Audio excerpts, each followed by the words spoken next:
ಮಾರಾನಾಥ. ಇಂದು 12 April 2026.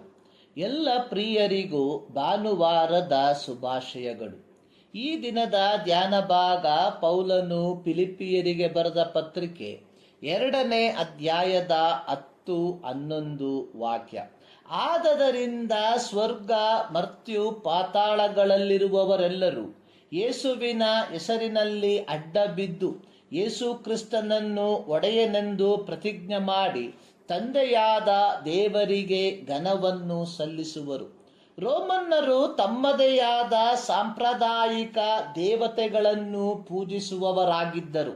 ಚಕ್ರವರ್ತಿಯಾಗಿದ್ದ Caesar ಅಗಸ್ಟಸ್ನ ಮರಣದ ನಂತರ ರೋಮನ್ನರು Rome ಸಾಮ್ರಾಜ್ಯದಲ್ಲಿ ವಾಸಿಸುವ ಪ್ರತಿಯೊಬ್ಬರು ರೋಮನ್ ಚಕ್ರವರ್ತಿಗಳಿಗೆ ನಿಷ್ಠೆಯನ್ನು ತೋರಿಸುವ ಸಲುವಾಗಿ ಸೀಸರ್ನನ್ನು ದೇವರೆಂದು ಪ್ರಮಾಣ ಮಾಡಿ ಸೀಸರ್ನ ಪ್ರತಿಮೆಗೆ ಧೂಪ ದ್ರವ್ಯವನ್ನು ಸಮರ್ಪಿಸಬೇಕೆಂಬ ನಿಯಮವನ್ನು ಜಾರಿಗೆ ತಂದರು.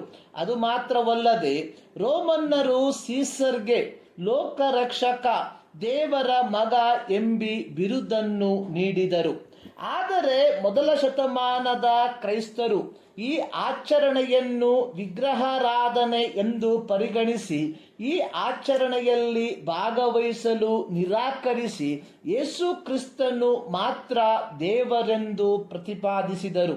ಇದರ ಸಲುವಾಗಿ ಮೊದಲ ಶತಮಾನದ ಕ್ರೈಸ್ತರು ರೋಮನ್ನರಿಂದ ಅತ್ಯಂತ ನಿಕೃಷ್ಟವಾದ ಪೀಡನೆಗಳನ್ನು ಅನುಭವಿಸಬೇಕಾಗಿ ಬಂದಿತ್ತು. ಅನೇಕರನ್ನು ಜೀವಂತವಾಗಿ ಸುಟ್ಟು ಬಿಟ್ಟರು. ಕೆಲವರನ್ನು ಜೀವಂತವಾಗಿಯೇ ಕಾಡು ಮೃಗಗಳ ಮುಂದೆ ಹಾಕಿದರು. ಇನ್ನೂ ಬೇರೆ ಕೆಲವರನ್ನು ತಾಮ್ರದಿಂದ ಮಾಡಿದ ಪೊಳ್ಳಾದ ಮೃಗದ ಹೊಟ್ಟೆಯಲ್ಲಿ ಜೀವಂತವಾಗಿ ಸಿಕ್ಕಿಸಿ ಆ ಪ್ರತಿಮೆಯ ಕೆಳಭಾಗದಲ್ಲಿ ಬೆಂಕಿಯನ್ನು ಹಚ್ಚಿ ನಿರ್ದಾಕ್ಷಿಣ್ಯವಾಗಿ ಕೊಂದು ಹಾಕಿದರು. ಹೀಗೆ ರಕ್ತಸಾಕ್ಷಿ ಮರಣವನ್ನು ಅನುಭವಿಸಿದವರಲ್ಲಿ ಅಧಿಕ ಹೆಚ್ಚು ಯಹೂದ್ಯ ಕ್ರೈಸ್ತರಾಗಿದ್ದರು. ಪೌಲನು ಫಿಲಿಪ್ಪಿ ಸಭೆಗೆ ಪತ್ರಿಕೆಯನ್ನು ಬರೆಯುವಾಗ ಯೇಸು ಕ್ರಿಸ್ತನು ಯಾರೆಂಬುದನ್ನು ಸ್ಪಷ್ಟವಾಗಿ ಗ್ರಹಿಸಿಕೊಂಡವನಾಗಿದ್ದನು. ತಾರ್ಸದ ಸೌಲನು ಕರ್ತರ ಶಿಷ್ಯರ ಮೇಲೆ ರೌದ್ರನಾಗಿ ಅವರನ್ನು ಸಂಹರಿಸಬೇಕೆಂದು ಆಶೆ ಪಡುತ್ತಾ ಮಹಾಯಾಜಕನ ಅನುಮತಿ ಪತ್ರದೊಂದಿಗೆ ದಮಸ್ಕಕ್ಕೆ ಪ್ರಯಾಣಿಸಲಾಗಿ ಆಕಾಶದೊಳಗಿಂದ ಒಂದು ಬೆಳಕು ಆತನ ಸುತ್ತಲೂ ಮಿಂಚಿತು. ನಂತರ ಸೌಲನೇ ಸೌಲನೇ, ನನ್ನನ್ನು ಯಾಕೆ ಹಿಂಸೆಪಡಿಸುತ್ತಿ ಎಂಬ ವಾಣಿಯನ್ನು ಕೇಳಿದನು. ಸೌಲನು, ಕರ್ತನೇ ನೀನಾರು ಎಂದು ಕೇಳಿದಕ್ಕೆ ಕರ್ತನು, ನೀನು ಹಿಂಸೆಪಡಿಸುವ ಯೇಸುವೇ ನಾನು. ನೀನೆದ್ದು ಊರೊಳಕ್ಕೆ ಹೋಗು, ನೀನು ಮಾಡಬೇಕಾದದ್ದು ಅಲ್ಲಿ ನಿನಗೆ ತಿಳಿಸಲ್ಪಡುವುದು ಅಂದರು. ಅಪೊಸ್ತಲರ ಕೃತ್ಯ 9ನೇ ಅಧ್ಯಾಯದ 1-6 ವಾಕ್ಯ. ಯಹೂದ ಮತಾವಲಂಬಿಯಾಗಿದ್ದ ತಾರ್ಸದ ಸೌಲನು ಈ ಒಂದು ದರ್ಶನದ ಮೂಲಕ ಯೇಸುವೇ ಕರ್ತನೆಂದು ನಿಶ್ಚಯಿಸಿ ತಡ ಮಾಡದೆ ಯಹೂದ್ಯರ ಸಭಾಮಂದಿರಗಳಲ್ಲಿ ಯೇಸುವಿನ ವಿಷಯವಾಗಿ ಆತನೇ ದೇವಕುಮಾರನೆಂದು ಸಾರುವುದಕ್ಕೆ ಪ್ರಾರಂಭಿಸಿದನು. ಅಪೊಸ್ತಲರ ಕೃತ್ಯ 9ನೇ ಅಧ್ಯಾಯದ 20ನೇ ವಾಕ್ಯ. ಪೌಲನು ಫಿಲಿಪ್ಪಿ ಸಭೆಗೆ ಪತ್ರಿಕೆಯನ್ನು ಬರೆಯುವಾಗ ಕ್ರೈಸ್ತರಲ್ಲಿ ಇರತಕ್ಕ ಐಕ್ಯತೆಯ ಕುರಿತಾಗಿ ಪ್ರತಿಪಾದಿಸಿ ಯೇಸು ಕ್ರಿಸ್ತನ ಐಹಿಕ ಜೀವನವನ್ನ ಉದಾಹರಿಸಿ ಹೇಳುವವನಾಗಿದ್ದಾನೆ. ಫಿಲಿಪ್ಪಿ ಸಭೆಯು ಯುವೋದ್ಯಳು ಮತ್ತು ಸಂತುಕೆ ಎಂಬ ಇಬ್ಬರು ಮಹಿಳೆಯರ ನಡುವೆ ಇದ್ದಂತಹ ವೈಮನಸ್ಸು ಸಭೆಯ ಐಕ್ಯತೆಗೆ ಮಾರಕವಾಗಿ ಪರಿಣಮಿಸಿತು. ಇದರ ಫಲವಾಗಿ ಸಭೆಯಲ್ಲಿ ಉಂಟಾದ ಭಿನ್ನಾಭಿಪ್ರಾಯವನ್ನು ಪರಿಹರಿಸುವ ಸಲುವಾಗಿ ಪೌಲನು ಈ ಪತ್ರಿಕೆಯನ್ನು ಬರೆಯುವಾಗ ಯೇಸು ಕ್ರಿಸ್ತನ ದೈವತ್ವವನ್ನು ಪ್ರತಿಪಾದಿಸಿ ಬರೆದಿರುವಂಥದ್ದು.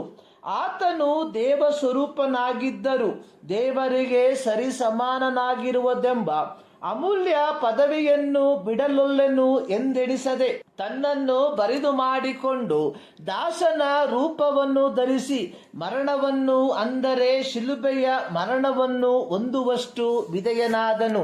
ಯೇಸು ಕ್ರಿಸ್ತನ ಶಿಲುಬೆಯ ಮರಣ ಅನ್ನುವಂಥದ್ದು ಇಡೀ ಮನುಕುಲವನ್ನು ಪಾಪದ ದಾಸತ್ವದಿಂದ ಬಿಡುಗಡೆಗೊಳಿಸುವಂಥದ್ದು.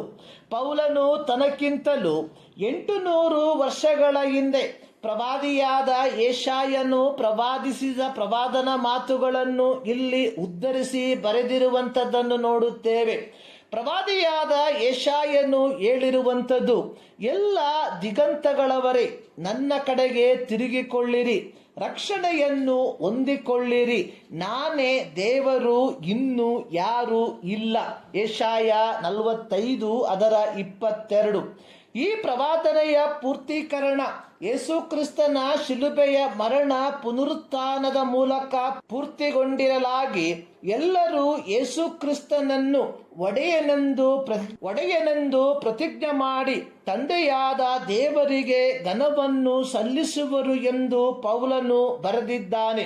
ಪ್ರಿಯರೇ, ತೋಮನ ಹಾಗೆ ನನ್ನ ಸ್ವಾಮಿ, ನನ್ನ ದೇವರು ಎಂದು ನಾವು ಕರೆಯಬೇಕಾದರೆ ರೋಮಾಪತ್ರಿಕೆ 10ನೇ ಅಧ್ಯಾಯದ 9ನೇ ವಾಕ್ಯದಲ್ಲಿ ಬರೆದಿರುವ ಪ್ರಕಾರ ಯೇಸುವನ್ನೇ ಕರ್ತನೆಂದು ಬಾಯಿಂದ ಅರಿಕೆ ಮಾಡಿಕೊಂಡು ದೇವರು ಆತನನ್ನು ಸತ್ತವರೊಳಗಿಂದ ಎಬ್ಬಿಸಿದನೆಂದು ಹೃದಯದಿಂದ ನಂಬಿ ರಕ್ಷಣೆಯನ್ನು ಪಡಕೊಂಡಿದ್ದರೆ ಮಾತ್ರ ಯೇಸುವನ್ನು ನನ್ನ ಸ್ವಾಮಿ, ನನ್ನ ದೇವರು ಎಂದು ಕರೆಯುವುದಕ್ಕೆ ಸಾಧ್ಯ. ಈ ಮುಂಜಾನೆಯಲ್ಲಿ ಸರ್ವಶಕ್ತನಾದ ದೇವರು ಈ ಅಧ್ಯಯನದ ಮೂಲಕ ನಿಮ್ಮನ್ನು ಆಶೀರ್ವದಿಸಲಿ.